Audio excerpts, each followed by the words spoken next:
जय हिंद दोस्तों, मैं हूं अनूप और आप सब लोग देख रहे हैं ग्लोबल कॉन्फ्लिक्ट। दोस्तों, एयरफोर्स के जरूरतों को पूरा करने के लिए 83 तेजस मार्क 1 एयरक्राफ्टों के अप्रूवल देने के बाद अब सबसे बड़ा सवाल ये है कि आने वाले समय में इंडियन नेवी की तरफ से भी तेजस एयरक्राफ्ट के कुछ अन्य वर्जन को खरीदा जा सकता है। इवन नेवी द्वारा जब पहली बार तेजस एयरक्राफ्टों के सिंगल इंजन होने की वजह से ट्विन इंजन नया एयरक्राफ्टों के जरूरत के बारे में बताया गया था, तब भी ये सवाल उठा था कि नेवल तेजस वर्जन का आने वाले समय में भविष्य क्या होगा। और दोस्तों, आज के इस वीडियो में मैं आप लोगों को नेवी के फ्यूचर प्लान मतलब फ्यूचर में नेवी के बेड़े में कौन कौन सा एयरक्राफ्टों को शामिल किया जा सकता है उसके बारे में बताऊंगा, और साथ में नेवल तेजस वर्जन जो है उसका भविष्य क्या होगा उसके बारे में बताऊंगा। तो डिटेल में जानने के लिए वीडियो के आखिर तक बने रहिए और चैनल को सब्सक्राइब और वीडियो को लाइक जरूर कीजिए। दोस्तों, मैं आज तेजस नेवल एयरक्राफ्ट के बारे में इसलिए बता रहा हूँ क्योंकि कई सारे पाकिस्तानियों की तरफ से वीडियो में आके कॉमेंट किया जाता है कि इंडियन नेवी की तरफ से ही तो तेजस एयरक्राफ्ट को रिजेक्ट कर दिया गया। और दोस्तों, शायद उन मूर्खों को पता नहीं कि एयरफोर्स वर्जन और नेवल वर्जन में काफी अंतर होता है। और दोस्तों, पता होगा कैसे, उनके पास तो कोई नेवल एयरक्राफ्ट है ही नहीं। दोस्तों, जब तेजस प्रोग्राम को शुरू किया गया था तभी इंडियन नेवी की तरफ से एक carrier borne indigenous fighter aircraft के जरूरत को भी जताया गया था। और तेजस एक हल्का वजनी एयरक्राफ्ट होने की वजह से इसे एक नेवल वर्जन एयरक्राफ्ट में भी कन्वर्ट करने का कॉन्सेप्ट को तैयार भी किया गया था। दोस्तों, दिसंबर 2009 में गवर्नमेंट की तरफ से करीबन 1.1 बिलियन डॉलर के एक अमाउंट को भी सैंक्शन किया गया था ताकि नेवी और एयरफोर्स दोनों के ही तेजस एयरक्राफ्टों के प्रोडक्शन को शुरू किया जा पाए। और दोस्तों, नेवी द्वारा भी इंटरेस्ट दिखाते हुए कहा गया था कि नेवी के लिए कम से कम 50 तेजस एयरक्राफ्टों को खरीदा जा सकता है। और इसलिए जुलाई 2010 को नेवी के पहले प्रोटोटाइप मतलब NP-1 का निर्माण किया गया। इस एयरक्राफ्ट का पहला फ्लाइट 27 अप्रैल 2012 को हुआ। और दिसंबर 2012 में नेवी की तरफ से यह भी बताया गया कि नेवी कम से कम 8 ऐसा एयरक्राफ्टों को खरीदने के लिए इनिशियली इंटरेस्टेड है। पर दोस्तों, ये 8 एयरक्राफ्ट के प्रपोजल कभी भी संपूर्ण नहीं हुआ। दिसंबर 2014 में नेवी के ये जो प्रोटोटाइप है इसे INS हंसा के सोरवेस फैसिलिटी से सक्सेसफुली स्की जंप के द्वारा टेक ऑफ भी कराया गया था। पर 2016 में नेवी द्वारा अनाउंसमेंट किया गया कि एयरक्राफ्टों के वजन ज्यादा होने की वजह से इसका इस्तेमाल एयरक्राफ्ट कैरियर के ऊपर सुइटेबल नहीं है। और नेवी की तरफ से एक ऑल्टरनेटिव प्लान के तहत 57 कैरियर बॉर्न फाइटर एयरक्राफ्ट खरीदने का इरादा जताया गया। पर दोस्तों, यहाँ पे सवाल अब ये होता है कि तेजस तो ऑलरेडी एक लाइट कॉम्बैट एयरक्राफ्ट है, तो इसका वजन कैसे भारी हो सकता है। तो आपके जानकारी के लिए बता दूं, यहाँ पे वजन मतलब थ्रस्ट टू वेट रेशियो है। आप सबको पता ही होगा कि नेवी के एयरक्राफ्ट कैरियर के ऊपर जो रनवे होता है वो काफी छोटे आकार का होता है और इंडिया के एयरक्राफ्ट कैरियरों के ऊपर कैटेपुल लॉन्चिंग सिस्टम नहीं होता है। स्की जंप की मदद से एयरक्राफ्टों को टेक ऑफ करवाने के लिए काफी ज्यादा थ्रस्ट का जरूरत पड़ता है। और दोस्तों, तेजस नेवल वर्जन में यही थ्रस्ट का अभाव था। ऐसे थ्रस्ट कम होने की वजह से एयरक्राफ्ट जहाँ पे ज्यादा वजन के हथियार और फ्यूल को लेके उड़ान नहीं भर सकता है, वहीं पे सिंगल इंजन होने की वजह से अगर इंजनों में कोई दिक्कत होता है तो एयरक्राफ्टों को ऑपरेट करने में काफी ज्यादा मुश्किलें आ सकता है। और दोस्तों, इसीलिए नेवी की तरफ से एक नया कॉन्सेप्ट का भी जिक्र किया गया जिसे आज हम twin engine deck based fighter aircraft के नाम से भी जानते हैं। और दोस्तों, तेजस नेवल वर्जन के कैंसिलेशन असल में twin engine deck based fighter aircraft के शुरुआती है। कैंसिलेशन के बाद तेजस नेवल वर्जन को लेकर काम खत्म नहीं किया गया, बल्कि इसके ऊपर इंप्रूवमेंट करने के साथ साथ सोरवेस फैसिलिटीज में भी इसका टेस्ट किया गया और एयरक्राफ्टों के खामियों को एक के बाद एक दूर करने के बाद पिछले साल जनवरी महीने में इसे पहली बार सक्सेसफुली INS विक्रमादित्य के ऊपर लैंड भी कराया गया। और वहां से एक दिन के बाद मतलब 12 जनवरी के दिन स्की जंप के मदद से टेक ऑफ भी कराया गया। ये इंडियन नेवी के या फिर बोले तो हिंदुस्तान एरोनॉटिक्स लिमिटेड के अचीवमेंट का पहला माइलस्टोन था, जिसमें कैसे नेवल फाइटर एयरक्राफ्टों को बनाया जाता है या फिर कैरियर बॉर्न फाइटर एयरक्राफ्टों को बनाया जाता है उसके बारे में जानने का मौका मिला।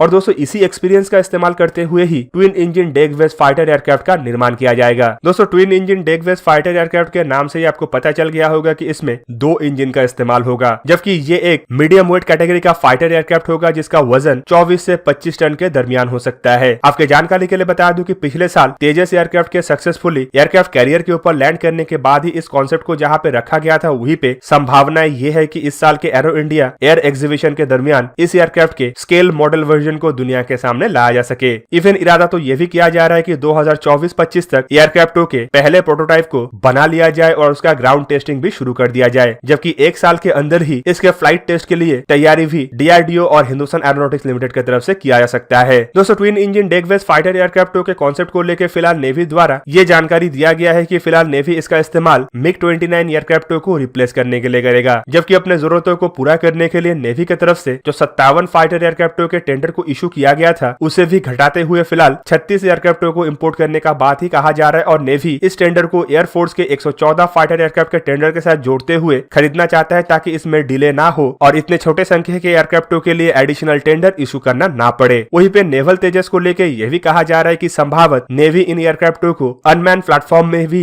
बदल सकता है। दोस्तों बीते कुछ सालों से ये भी सुनने को आ रहा है कि तेजस एयरक्राफ्टों के बेस में कुछ अनमैन प्लेटफॉर्मों का भी डेवलपमेंट किया जा सकता है। एग्जाम्पल के रूप में आप अमेरिका का ही F-16 का अनमैन वर्जन को ही ले ले। अमेरिका द्वारा F-16 एयरक्राफ्टों के कॉम्बैट वर्जन को अनमैन कॉम्बैट एयरक्राफ्ट में भी तब्दील किया गया है, जबकि हाल ही में आप लोग ये भी सुने होंगे कि वियतनाम अपने रिटायर्ड MiG-21 एयरक्राफ्टों को अनमैन कॉम्बैट एरियल व्हीकल में भी कन्वर्ट कर रहा है। नेवी के भी अनमैन प्लेटफॉर्म का लिस्ट काफी लंबा है। हाल ही में नेवी द्वारा 2 अमेरिकी अनमैन प्लेटफॉर्म को लिस्ट में हासिल करने के बाद अब सुनने को यह भी आ रहा है कि नेवी अमेरिका से कम ऐसे 10 अनमैन प्लेटफॉर्मों को लिस्ट में लेना चाहता है। जबकि हाल ही में गवर्नमेंट द्वारा नेवी के अनमैन प्लेटफॉर्मों को लेके एक बड़ा जानकारी देते हुए कहा गया है कि कम से कम 10 naval shipborne unmanned aerial vehicle navy के लिए खरीदा जाएगा। जबकि आप इंडिया के स्विफ्ट ड्रोन के कॉन्सेप्ट को भी सुने होंगे। ये असल में स्टेल्थ अनमैन प्लेटफॉर्म के एक छोटा प्रोटोटाइप वर्जन है, जिसे फिलहाल डेवलपमेंट फेज के लिए ही डिजाइन किया जा रहा है। और दोस्तों ये swift unmanned combat aerial vehicle के बेस पे ऑरा या फिर घातक अनमैन एरियल व्हीकल के कॉन्सेप्ट को आगे बढ़ाया जाएगा। दोस्तों घातक को फिलहाल एक स्टेल्थ अनमैन बॉम्बर के तहत भी देखा जा रहा है, पर संभावित इसका एक नेवल वर्जन भी बनाया जा सकता है जो नेवी के फ्यूचर एयरक्राफ्ट कैरियरों के ऊपर ऑपरेट करे। जबकि दोस्तों इसके अलावा नेवी द्वारा जो 36 एयरक्राफ्ट खरीदा जाएगा, ये भी नेवी का एक महत्वपूर्ण जरूरत है, क्योंकि हाल ही में आप लोग सुने होंगे कि INS विक्रांत का सी ट्रायल शुरू हुआ है और जल्द ही INS विक्रांत इंडियन नेवी में ऑपरेशनल शामिल हो जाएगा। और INS विक्रांत के ऊपर ऑपरेट करने के लिए नेवी को जल्द से जल्द फाइटर एयरक्राफ्टों का जरूरत है, ताकि INS विक्रांत बिना फाइटर एयरक्राफ्टों के ऑपरेशनल ना हो।